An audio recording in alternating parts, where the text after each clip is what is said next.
Hey guys, Peter here to do an album review. Today I'm here to tell you about the debut record from Wizardthrone, Hypercube Necrodimensions, out July 16th on Napalm Records.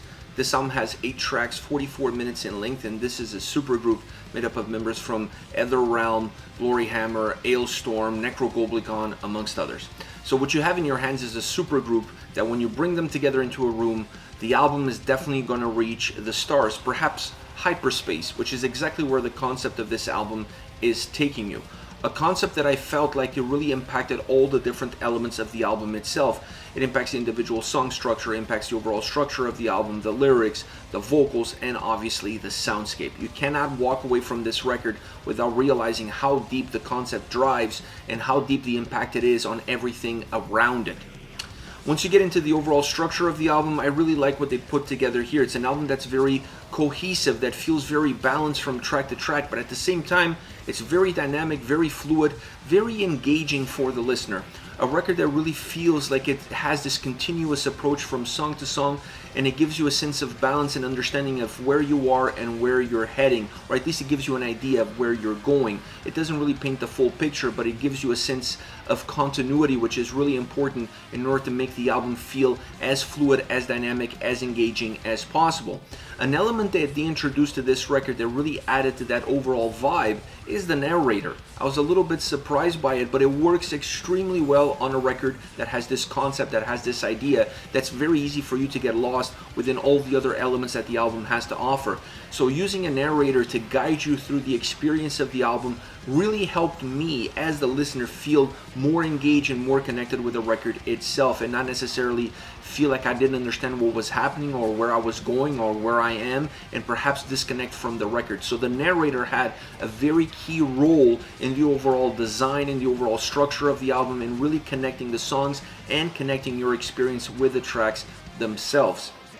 Once you get into the soundscape, this is a record that doesn't have one defined genre. It has influences from different genres. It has power metal, it has technical death metal, it has symphonic black metal, and I really felt that all the band members brought a little bit of their own baggage of what they're doing with their individual bands into the overall experience of this record. They brought all the best pieces, if you will, in order to really bring the concept to life and in order to create a sound that's very rich around all the different parameters, and that's exactly what you're going to get here.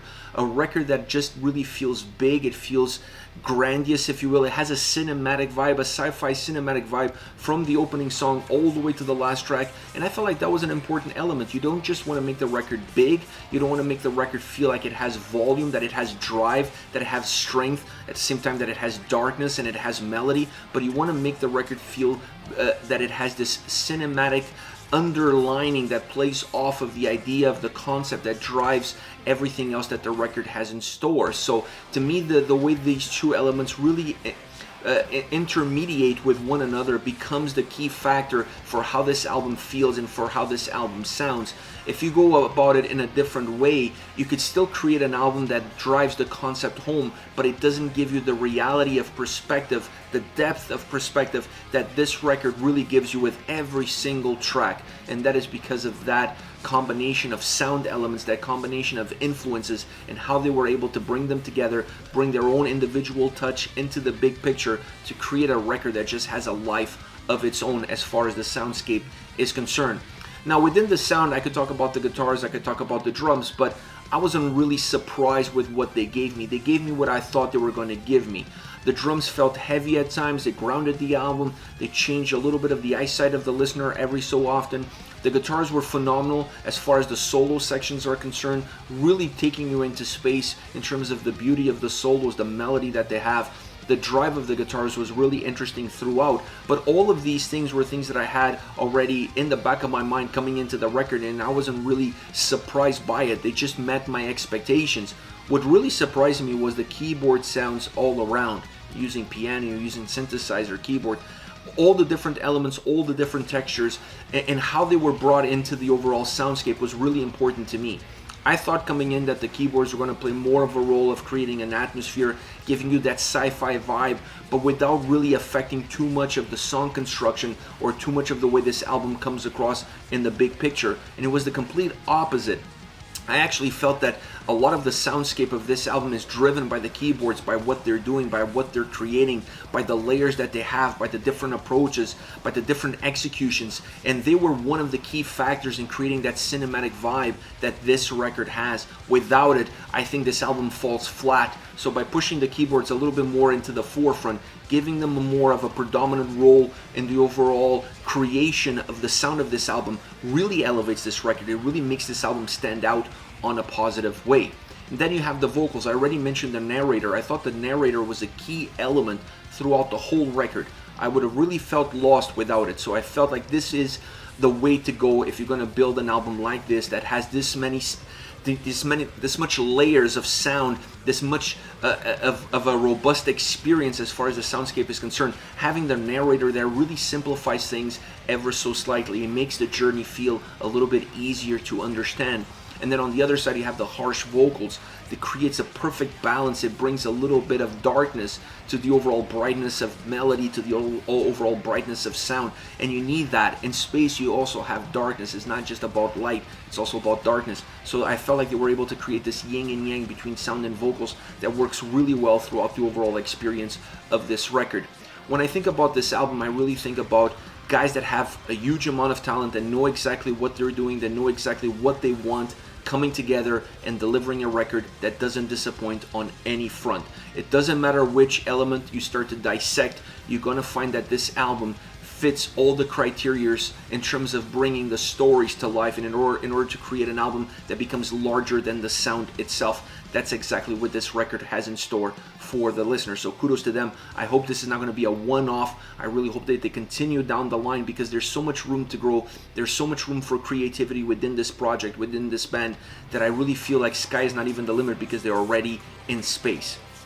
Now, once you talk about favorite songs, I have to start off with Black Hole Quantum. Thermodynamics, this is the opening track, a great tempo. It starts off with a bang. You really get a sense of what this album is going to be all about right off the bat, right off of the opening track. It gives you a taste of the record. It gives you a taste of everything that's coming afterwards. The narrator starts to come into the picture right in the opening song, so it's an important element, because you're going to get used to it right from the get-go, so it's not going to get introduced later on. I like that aspect as well. The concept starts to come to life with every single moment, with every single turn that this song takes. The harsh vocals add a sense of darkness to this track that was really needed. The keyboards are just absolutely phenomenal throughout. It pushes a classic feel. The keyboards on this track really feel neoclassic, and that really brings that Space Odyssey vibe into the picture, into how this song comes together. The solo section is outstanding. The chorus really bombastic. Overall, you have a very memorable track starting off the record in the best way possible. Next, you have Incantation of the Red Order, another track that comes at you fast and furious. The narrator is mixed in, the harsh vocals come at you, the story starts to come to life, and you feel like you're watching a play being performed in front of you. You're not just listening to a song, you're visualizing a play coming to life right in front of your eyes. That's how this song feels, that's how this song comes about, and I love that dynamic. I love that sense of reality that this song really brings into the forefront, something that's true throughout the record. You're going to get that vibe more often than not with every single track on this record. Last but not least, you have Beyond the Wizardthrone. This is the last song of the record. This is the closing track, and this song is almost 14 minutes in length. This is an epic track. You could have closed the album with a better song. This song is the closing of the record. I mean, this song is a movie within a movie within a movie. I mean, it's just incredible the way it's put together. The overall construction of this track is just so elaborate. There's so many different things to digest. The church piano at the opening is just phenomenal. It just brings a different, it elevates the quality of the overall track, the quality of the overall soundscape. The narrator, once again, working really well with the harsh vocals, the two working in parallel in order to bring the story to life, but also to bring you through, to carry you through the story itself, so you have a better understanding of everything that is happening, because this is a track that's filled with volatility. It's a track that's filled with life, with energy, and really becomes the encompassing of the whole record coming together in the final track and the closing track. An absolutely roller coaster ride, a cinematic sci-fi roller coaster ride from beginning all the way to the end, a song that feels like an album itself within the album. It's just incredible song. Beyond the Wizardthrone is just an incredible track all around, and I'm glad that they left this for the end, because I don't think you can fit this song anywhere else on the record and give it the necessary impact that it has. You need this to be the curtain coming all the way down, closing off the album. This is it. This is Wizardthrone with Hypercube Necrodimensions, out July 16th on Napalm Records. Let me know your thoughts on the band, on the singles. Use the comment section below. I'll be reading those and getting back to you. Take care, guys.